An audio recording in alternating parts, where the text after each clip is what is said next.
Hello students, welcome to my class. आज हम पढ़ने वाले हैं यूनिट 3 के सेकेंड पॉइंट यानी बी पार्ट में एट्रीब्यूट मेजर्ड, जिसमें हमें पढ़ना है अचीवमेंट, एप्टीट्यूड और एटीट्यूड के बारे में। अचीवमेंट क्या होता है? उपलब्धि। एप्टीट्यूड यानी आपकी अभिरुचि और एटीट्यूड आपकी अभिवृत्ति। तो इन 3 टॉपिक्स के बारे में हमने इस बिंदु के अंतर्गत या इस भाग या इस पार्ट के अंतर्गत पढ़ना है। तो आज की कक्षा में हम पढ़ने वाले हैं अचीवमेंट के बारे में। तो सबसे पहले हम बात करेंगे कि अचीवमेंट क्या होता है या उपलब्धि किसे कहते हैं। तो छात्रों ने कक्षा में पढ़े विभिन्न विषयों में जो ज्ञान अर्जित किया है उसकी जांच जिस परीक्षण द्वारा की जाती है उसे ही उपलब्धि परीक्षण कहते हैं। यानी एक ऐसा टेस्ट या एक ऐसा परीक्षण जो बच्चों के उस ज्ञान की जांच करे, उस ज्ञान के स्तर का पता लगाए जो कि कक्षा में बच्चों को दिया गया है, उसे कहते हैं हम उपलब्धि परीक्षण या अचीवमेंट टेस्ट। ठीक है, इसमें 2 डेफिनेशंस हैं आपके सामने। पहली डेफिनेशन है एबेल के अनुसार। एबेल क्या कहते हैं? उपलब्धि परीक्षण वह अभिकल्प है, अभिकल्प का मतलब वह कार्य है जो विद्यार्थी द्वारा ग्रहण किए गए ज्ञान, कुशलता या क्षमता का मापन करता है। यानी विद्यालय में कक्षा में बालक को टीचर के द्वारा जो ज्ञान दिया गया, जो कुशलता प्रदान की गई, जिस काम में उसे सक्षम किया गया, तो उसको चेक किया जाता है या उसको मापा जाता है, उसका मापन किया जाता है कि बच्चे ने उस ज्ञान, कुशलता या क्षमता को किस स्तर तक आत्मसात किया है, किस स्तर तक ग्रहण किया है। ये कहते हैं एबेल उपलब्धि परीक्षण के बारे में। अब है गैरेट का नाम। तो गैरेट क्या कहते हैं इस अचीवमेंट टेस्ट के बारे में? उपलब्धि परीक्षाओं का प्रयोग छात्रों के सामान्य शैक्षिक स्तर या किसी शैक्षिक स्तर या यहाँ पे जो एक शब्द है ये सही नहीं है, तो आप जो है ये वाला यहाँ पे जो सिटी लिखा हुआ है यहाँ पे स्थिति है। ठीक है, ये मुझसे ही टाइपिंग में मिस्टेक हुई है। ठीक है, तो आप इसको सही से नोट करना। उपलब्धि परीक्षाओं का प्रयोग छात्रों के सामान्य शैक्षिक स्तर या स्थिति, ठीक है, सिटी नहीं है, स्थिति, और किसी विशेष विषय में उनके ज्ञान का निश्चय करने के लिए किया जाता है। तो गैरेट का भी यही कहना है। उपलब्धि परीक्षण में क्या होता है? उपलब्धि परीक्षाओं का प्रयोग किया जाता है छात्रों के शैक्षिक स्तर या फिर स्थिति का पता लगाने के लिए, या फिर किसी विशेष विषय में उन्हें कितना ज्ञान प्राप्त है इस बात का पता लगाने के लिए उपलब्धि परीक्षणों का प्रयोग किया जाता है। तो यहाँ पे इस स्लाइड में हमने देखा कि उपलब्धि परीक्षण क्या होते हैं और फिर 2 डेफिनेशंस देख ली इन उपलब्धि परीक्षणों की हमने। अब हम बात करेंगे कि ये कितने टाइप के होते हैं। टाइप्स ऑफ अचीवमेंट टेस्ट, उपलब्धि परीक्षण के प्रकार।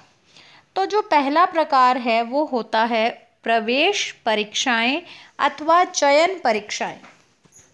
ठीक है, एंट्रेंस टेस्ट और सिलेक्शन टेस्ट। एंट्रेंस टेस्ट आपको पता ही है क्या होता है।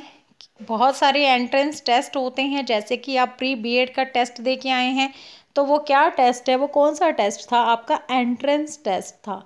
एक कॉमन एंट्रेंस टेस्ट लिया जाता है पहले, उसमें जो बच्चे सफल हो जाते हैं या चुन लिए जाते हैं उसके बाद उनकी मेरिट के अकॉर्डिंग एक लिस्ट बनाई जाती है, या मेरिट के अकॉर्डिंग या उनके मार्क्स के अकॉर्डिंग एक लिस्ट तैयार की जाती है, और उसके बाद उनको कॉलेज या फिर जो भी उनको कोर्स करना है वो अनाउंस किया जाता है या वो अलॉट किया जाता है।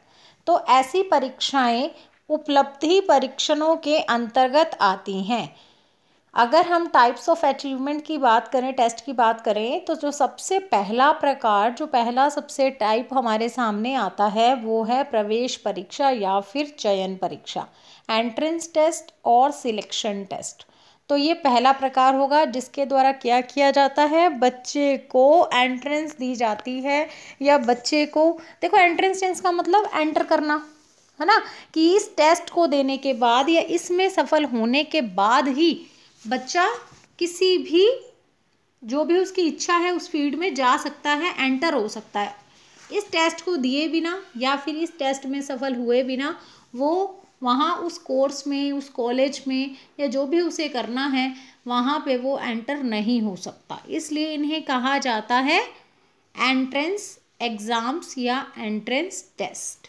ठीक है, और इसमें क्या किया जाता है, विषय से संबंधित ज्ञान की एक सामान्य पृष्ठभूमि का मापन किया जाता है। तो देखिए इसके अंतर्गत जो भी सिलेबस रहता है वो एकदम कॉमन सा सिलेबस होता है, इसमें सभी को एक जैसा ही पढ़ना होता है। जैसे आप प्री बीएड का देख लीजिए, अब चाहे वहाँ पे कोई बीएससी फील्ड का था, चाहे वो आर्ट्स फील्ड का था, चाहे कोई बीकॉम वगैरह कॉमर्स से लेके आया हो, उस स्ट्रीम से आया हो, सभी ने एक जैसा टेस्ट दिया, सभी ने, आपने जीके पढ़ी या आपने लैंग्वेज पढ़ी तो सब ने एक जैसा ही पढ़ा।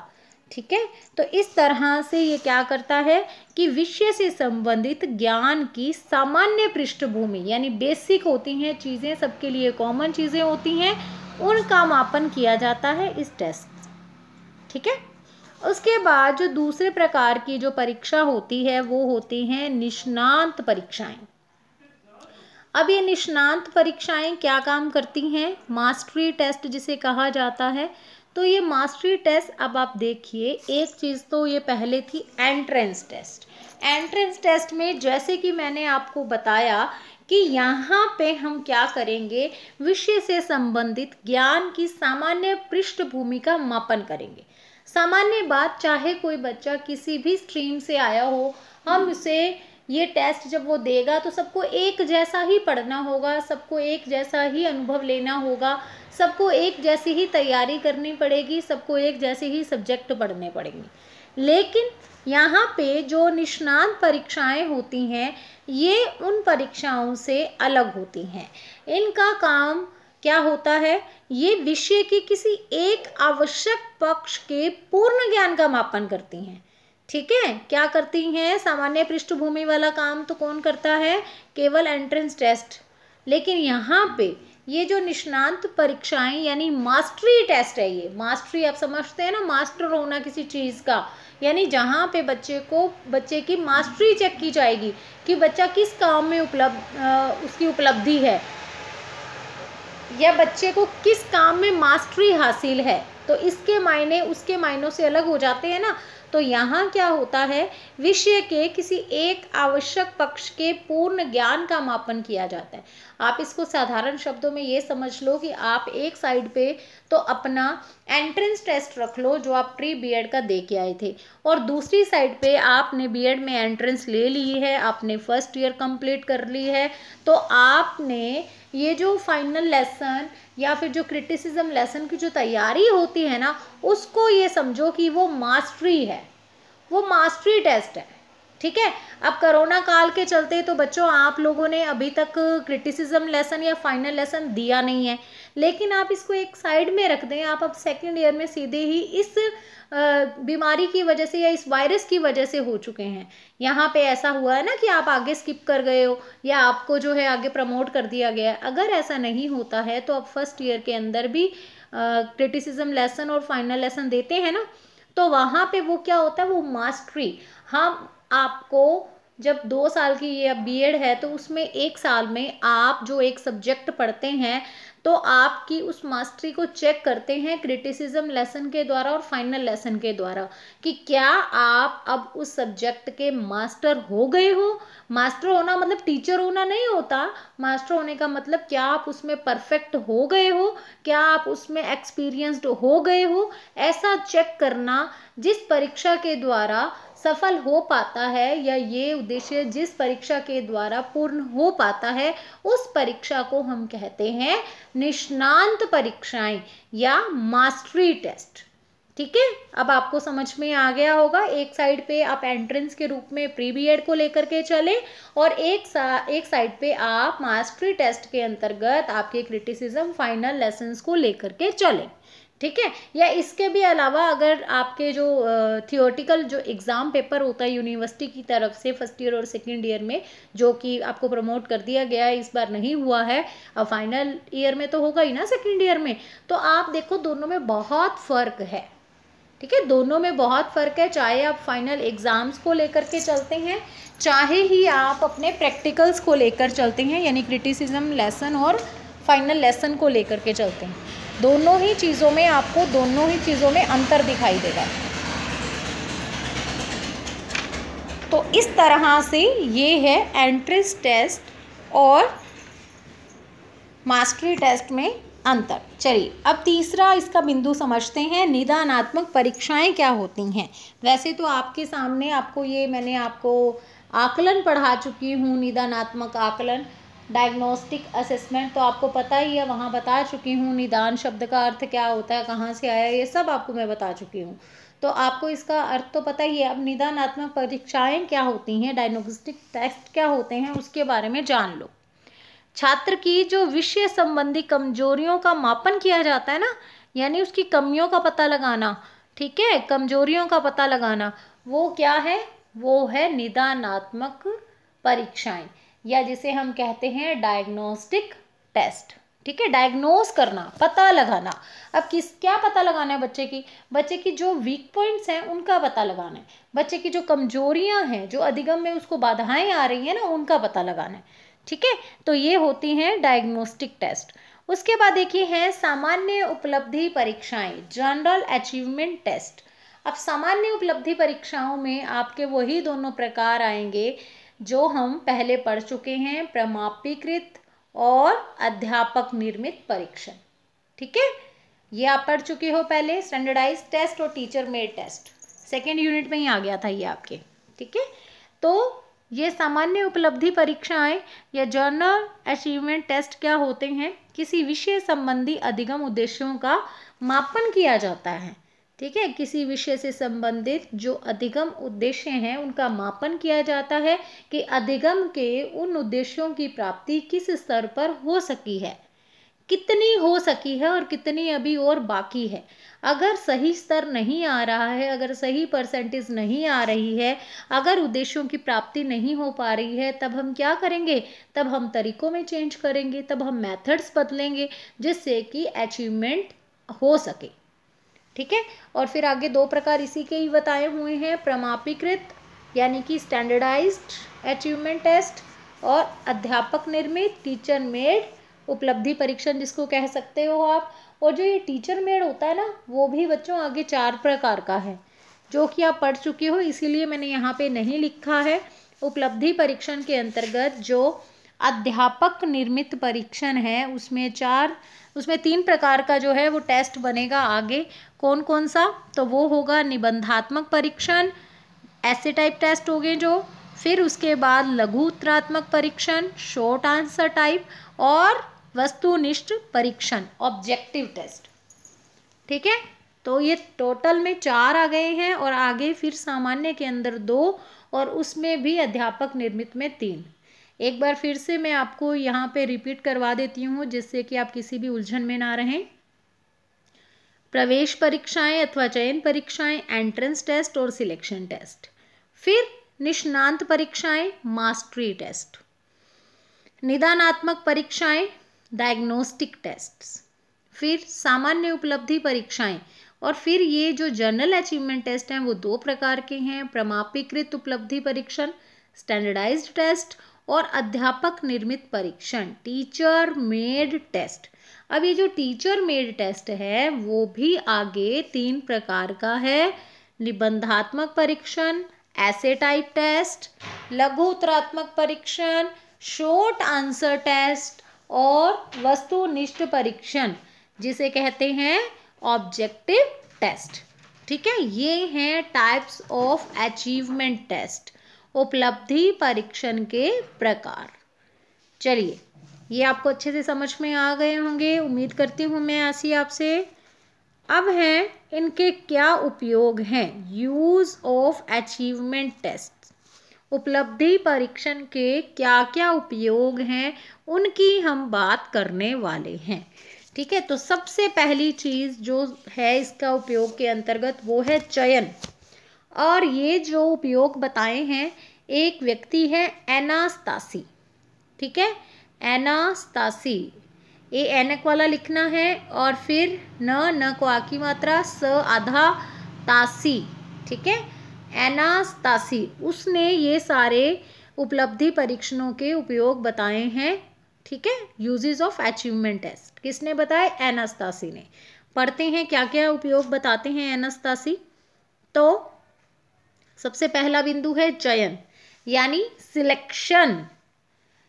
विभिन्न प्रकार के जो भी औद्योगिक कृत्यों के अंदर नियुक्तियां होती हैं, सिलेक्शन होते हैं, या फिर जो सिविल सर्विसेज के अंदर या फिर कॉलेजेस में या फिर स्कूल्स में जो प्रवेश लेते हैं बच्चे, उसके लिए इन परीक्षणों का प्रयोग किया जाता है। बात समझ गए होंगे आप। अगर हम सबसे छोटे स्केल स्कूल से शुरू करें तो आपको पता है स्कूल्स में भी टेस्ट लिए जाते हैं, एंट्रेंस टेस्ट। ठीक है, आप स्कूल अगर चेंज करते हैं तो वहाँ पे एक टेस्ट लिया जाता है कि पता चले कि आपका बच्चा जो पीछे वाले स्कूल में से कौन सा टेस्ट पास करके आया, तो एंट्रेंस लिया जाता है। फिर कॉलेजेस में मैंने आपको बता ही दिया है, जैसे आपका उदाहरण ही दे दिया, प्री बीएड का आपने एंट्रेंस टेस्ट दिया है। इसके अलावा सिविल सर्विसेज में बच्चे आईएएस आईपीएस बनते हैं तो वहाँ पे क्या होता है, वहाँ पे भी तो यही होता है, टेस्ट देते हैं ना बच्चे। पहले उसमें काफ़ी स्तर होते हैं, यानी पहले उनका टेस्ट लिया जाता है एक कॉमन एंट्रेंस टेस्ट जिसे हम कहते हैं प्री टेस्ट। फिर उसके बाद मास्टरी टेस्ट होता है उनका, और उसके बाद इंटरव्यू होता है, और उसके बाद उनको जॉब मिलती है। ठीक है, या बहुत सारे उद्योगों में भी टेस्ट लिए जाते हैं। तो इस तरह से चयन यानी सिलेक्शन के काम में इन उपलब्धि परीक्षणों का प्रयोग किया जाता है। जो सबसे पहला काम है चयन, या पहला सबसे उपयोग किसमें होता है, चयन करने में। उसके बाद है क्रम या वर्ग निर्धारण। हमने क्या करना है, हमने बच्चे को ग्रेड देनी है, तो भी ये परीक्षाएं हमें हेल्प करती हैं। चयन करना है और इसके अलावा क्रम या वर्ग का निर्धारण। ठीक है, क्रम या वर्ग का निर्धारण स्कूल के द्वारा ही आप इसको समझ सकते हैं। सबसे पहले वहीं से शुरू करते हैं, स्कूल से। टीचर बनने जा रहे हो, आपका संबंध डायरेक्टली कहाँ से है, तो स्कूल से है। तो आपको मैं उसी के थ्रू बताती हूँ। जैसे आपने ग्रेड्स डिसाइड करने हैं, कौन से बच्चे को आप कौन सी ग्रेड देंगे, तो उसके लिए आपको क्या पता होना चाहिए, अंकों का पता होना चाहिए ना, तभी आप ग्रेड दे पाएंगे। तो ग्रेड देने में इसकी हेल्प ली जाती है। ठीक है, एक तो चीज़ ये हो गई। और इसके अलावा जैसे क्रम निर्धारण करना, क्रम निर्धारण करना मतलब सीक्वेंस में रखना। देखिए, ग्रेड देंगे, मान लो क्लास के अंदर 40 बच्चे हैं आपके, तो आप क्या कर रहे हो, बच्चे का रैंक डिसाइड कर रहे हो, क्रम सीक्वेंस डिसाइड कर रहे हो, तब भी आपके ये परीक्षण आपकी हेल्प करेंगे। अब वर्ग निर्धारण, कई बार कुछ स्कूल के अंदर क्या किया जाता है कि जब एंट्रेंस ली जाती है, कुछ नए बच्चे आते हैं, मान लीजिए सेशन स्टार्ट हुआ है और उस विद्यालय के अंदर एक ही कक्षा में, जैसे मान लीजिए 6 या 7 क्लास के अंदर 60 स्टूडेंट्स ने प्रवेश लिया है। अब वो 60 स्टूडेंट्स अपना एंट्रेंस टेस्ट देंगे, और सेक्शन कितने हैं अगर हम देखें 6 या 7 क्लास के, वहाँ पे 4 सेक्शन है मान लो। तो ऐसा नहीं है कि वो सभी के सभी जो 60 बच्चे आए हैं, 60 स्टूडेंट्स आए हैं, उनको एक ही वर्ग में बना देंगे उनका, या तो एक सेक्शन बना देंगे, नहीं ऐसा नहीं करेंगे, या फिर पहले से ही उनको क्या कर पाएंगे, पहले से जो सेक्शन बने हैं उनमें सेट करना है। तो अब 60 के 60 एक सेक्शन में तो जाएंगे नहीं, तो वो क्या करते हैं, ऐसा भी नहीं है कि ऐसे ही बिना देखे उनके अचीवमेंट टेस्ट को या उनकी जो एंट्रेंस टेस्ट में मार्क्स आए हैं, जो ग्रेड्स आए हैं, उनको बिना देखे ही उन्हें किसी भी सेक्शन में भेज देंगे, ऐसा नहीं। क्या किया जाता है कि एक रेशो निकाला जाता है कि इतने से इतने नंबर वाले कितने बच्चे हैं उन 60 में से, इतने में से इतने वाले कितने, इतने में से इतने वाले कितने, यानी ये अनुमान लगाया जाता है कि A+ वाले कितने हैं, ए वाले कितने हैं, बी प्लस वाले कितने हैं, बी वाले कितने हैं। और उसके बाद जो बच्चे, एक पहले क्या किया जाता है, जब टेस्ट लिया जाता है ना तो एक मिनिमम क्राइटेरिया बनाया जाता है कि 50% आने पे ही उसको विद्यालय में प्रवेश दिया जाएगा, अदरवाइज नहीं दिया जाएगा। सबसे पहले तो ये। अब 50% से ज़्यादा जिन्होंने नंबर लिए हैं उनको क्या कर दिया, एक ग्रेड दे दिया कि 50 से 60 वाली लिस्ट ये है, 60 से 70 वालों की ये है, 70 से 80 वालों की ये है। अब क्या किया जाता है, उन 4 सेक्शन, जो पहले से 4 सेक्शन बने हुए हैं, उनमें उन बच्चों को डिवाइड किया जाता है। ना तो सारे के सारे इंटेलिजेंट भेजे जाएंगे वहाँ, ए प्लस वाले भेजे जाएंगे, और ना ही सारे के सारे बी वाले भेजे जाएंगे। ऐसा नहीं किया जाता, एक रेशो तैयार किया जाता है। और ये टेस्ट कौन से हैं जो इस काम में हेल्प करते हैं, क्रम या फिर वर्ग निर्धारण में, तो वो यही वाले टेस्ट हैं, अचीवमेंट टेस्ट, जिसके द्वारा क्रम या वर्ग का निर्धारण किया जाता है। ठीक है। अब देखिए उपचारात्मक शिक्षण कार्यक्रम। अब ये अचीवमेंट टेस्ट क्या करते हैं, निदान करने का काम करते हैं। निदानात्मक परीक्षाएं टाइप्स में मैंने बता दिया। निदान करना मतलब पता लगाना, ठीक है, प्रॉब्लम क्या है उसका पता लगाना। देखिए जब हमें यही पता चल जाए कि प्रॉब्लम क्या है, तब हम सॉल्यूशन निकाल सकते हैं ना।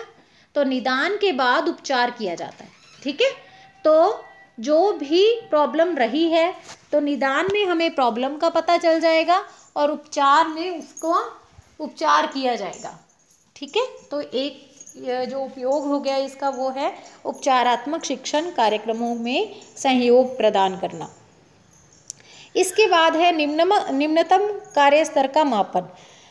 यानी यहाँ पे हम किसी भी निम्न स्तर को पता लगा सकते हैं कि यहाँ पे एक लास्ट क्राइटेरिया क्या रहेगा। लास्ट क्राइटेरिया यानी मिनिमम आप कितना मान करके चलते हैं। जैसे मैंने अभी आपको उदाहरण दिया ना कि एंट्रेंस टेस्ट में मान लो किसी स्कूल ने ये डिसाइड कर रखा है कि 50% से नीचे गेन करेंगे बच्चे जो नंबर, उनको तो लेना ही नहीं है। ठीक है। तो ये अचीवमेंट टेस्ट का जो स्तर होता है वो देख करके पता चल जाता है कि बच्चे के इतने मार्क्स तो आने ही चाहिए।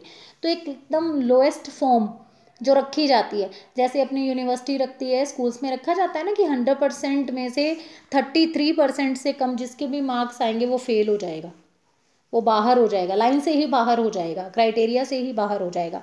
तो ये जो क्राइटेरिया बनाया जाता है ना 100 में से 33% वाला, या और भी इसके बहुत सारे एग्जाम्पल्स हैं, तो वो बनाने में बहुत ही हेल्प मिलती है इसके द्वारा। ठीक है। इसके बाद है काउंसलिंग। काउंसलिंग क्या होती है आपको पता ही है, संदर्शन बोलते हैं काउंसलिंग को वैसे हिंदी में। तो ये जो हमारा ये उपलब्धि परीक्षण है, ये जब बालकों को शैक्षिक या व्यवसायिक गाइडेंस देनी होती है, निर्देशन देना होता है ना, उसमें भी बहुत उपयोगी होते हैं ये। ठीक है। ये छात्रों को कि वो कौन सा विषय चयन करें, या फिर ये कह सकते हैं वो कौन से व्यवसाय को चयनित करें, इसमें बहुत ही हेल्प मिलती है व्यवसाय के चयन में। ठीक है। इसमें हम क्या करते हैं, बच्चे को हम उसी व्यवसाय के लिए कहेंगे ना जिसमें उसको क्या है, दक्षता प्राप्त है, उसकी मानसिक योग्यता जिसके लिए है, या फिर उसकी अभिवृत्ति उसके प्रति कैसी है, उसकी रुचि कैसी है, उसकी उपलब्धि कैसी है, और इसकी जानकारी कैसी होगी, उसकी जानकारी होगी उपलब्धि परीक्षण से। तो जब हमें उपलब्धि परीक्षण के द्वारा ये सब कुछ पता चल जाएगा कि बच्चे की रुचि, मानसिक योग्यता, मानसिक क्षमता, उसकी अभिवृत्ति कैसी है, तब हम बच्चे को उस व्यवसाय के चयन के लिए प्रेरित कर सकते हैं, या ऐसी गाइडेंस दे सकते हैं कि बच्चे आपको इस व्यवसाय का चयन करना चाहिए। ठीक है। तो काउंसलिंग में भी बहुत हेल्प मिलती है इनके द्वारा। इसके अलावा शिक्षा में सुविधा, फैसिलिटी इन लर्निंग, किस तरह से, तो देखिए उपलब्धि परीक्षण से जब हमें ये पता चल जाएगा कि बच्चे को कहाँ पे प्रॉब्लम आ रही है, तो हम उस प्रॉब्लम को दूर कर देंगे, उसका उपचार कर देंगे, यानी निदान करेंगे फिर उपचार करेंगे। तो इससे क्या होगा, शिक्षा में सुविधा मिल जाएगी। इसके बाद है वर्गीकरण। वर्गीकरण मतलब क्लासिफिकेशन, यानी कुछ कैटेगरी में डिवाइड करना। जैसे कि मैंने बताया ना, बच्चे के जो उपलब्धि परीक्षण में मार्क्स आते हैं उसके आधार पर हम क्या करते हैं, डिसाइड कर लेते हैं कि बच्चे को हम कौन सी लिस्ट में रखेंगे। ठीक है। तो वर्गीकरण यानी बच्चों का वर्गीकरण, कौन से मोस्ट इंटेलिजेंट हैं, कौन से इंटेलिजेंट हैं, कौन से सामान्य बालक हैं, कौन से सामान्य से भी पीछे हैं, और कौन से बालक बिल्कुल पिछड़े हुए हैं या समस्याग्रस्त हैं। तो ऐसे क्लासिफिकेशन करने में, वर्गीकरण करने में भी हेल्प मिल जाती है इन टेस्ट्स के द्वारा। उसके बाद है अध्यापक के मूल्यांकन एवं पाठ्य वस्तु के दोहराने में सहायता। तो ये क्या है कि इसमें अध्यापक का मूल्यांकन, अध्यापक ने जब बच्चे का मूल्यांकन करना है तो इसका मतलब उसके खुद के शिक्षण का भी मूल्यांकन हो जाता है। बिल्कुल सही बात है, आपके जो मार्क्स हैं ना वो मेरे शिक्षण के मार्क्स हैं, ठीक है। तो इस तरह से अध्यापक का मूल्यांकन भी हो जाता है और इनके द्वारा पाठ्य वस्तु को कितना दोहराने की अभी ज़रूरत है, पाठ्य वस्तु को कितना अभी दोबारा से दोहराने की आवश्यकता है, कक्षा में अभी बच्चों को कितना समझ में आया और कभी अभी बच्चे कितने पिछड़े हुए हैं वो पता चल जाता है। तो इससे अध्यापक का मूल्यांकन हो जाता है और पाठ्य वस्तु के दोहराने में भी हेल्प मिल जाती है, ठीक है। तो ये है हमारा यूजेस ऑफ अचीवमेंट टेस्ट या उपलब्धि परीक्षण के उपयोग। तो आपको समझ में आ गए होंगे और इसी के साथ हमारा जो ये अचीवमेंट टेस्ट है बच्चों वो कंप्लीट हो गया है। और अब हम अपनी अगली कक्षा में एप्टीट्यूड टेस्ट और एटीट्यूड टेस्ट के बारे में पढ़ेंगे। आपने देखा ही था हमारे टॉपिक की हेडिंग में कि वहाँ पे क्या है, तो वहाँ पे हमारे ये तीनों चीज़ों के बारे में हमने पढ़ना है, अचीवमेंट, एप्टीट्यूड और एटीट्यूड, जिसमें से अचीवमेंट टेस्ट आज मैंने आपको पढ़ा दिया, उपलब्धि परीक्षण, और अगली कक्षा में हम एप्टीट्यूड और एटीट्यूड के बारे में पढ़ेंगे, ठीक है। तो अब हमारी बात होगी अगली वीडियो में। जय हिंद, ऑल द बेस्ट।